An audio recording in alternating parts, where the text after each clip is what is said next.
নমস্কার। আজ বানাবো একটা নতুন ধরনের রেসিপি। আপনারা যদি পটলের একই রেসিপি খেতে খেতে খুব বোর হয়ে থাকেন, তাহলে এইভাবে একদিন বানিয়ে দেখুন, কথা দিচ্ছি খারাপ লাগবে না। শুরু করা যাক আজকের রান্নাটা। প্রথমেই আমি পটলগুলোর খোসা ছাড়িয়ে ভেতরের বীজগুলো পরিষ্কার করে নিয়েছি। তারপর একটা কড়াইতে নুন হলুদ দিয়ে পটলগুলো ভাজা হতে বসিয়ে দেবো।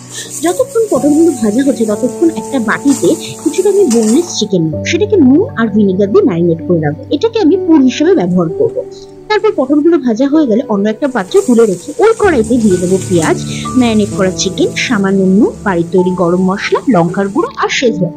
তারপর সেটাকে ভালো করে কষাবো। চিকেনটা সেদ্ধ হয়ে আসলে দিয়ে দেবো গ্রেট করা আলু। তারপর পুরটা একদম গামাখা হয়ে আসলে তুলে রাখবো ঠান্ডা হওয়ার জন্য। পুরটা খুব ভালো করে ঠান্ডা হয়ে আসলে সেটাকে সবকটা পটলের মধ্যে খুব সুন্দর করে ভরে নেব।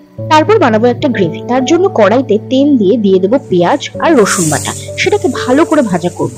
ভালো করে ভাজা হয়ে আসলে দিয়ে দেবো স্বাদ মতো নুন, হলুদ, লঙ্কা গুঁড়ো, বাড়ির তৈরি গরম মশলা। তারপর মশলাটাকে ভালো করে কষাবো।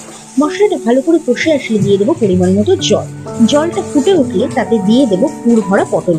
পটল সেদ্ধ হয়ে আসলে আর গ্রেভিটা গামাখা হয়ে আসলে গরম গরম সার্ভ করুন ভাত, রুটি বা পরোটার সঙ্গে। আজকের রেসিপিটা আপনাদের কেমন লাগলো অবশ্যই কমেন্টে জানাবেন।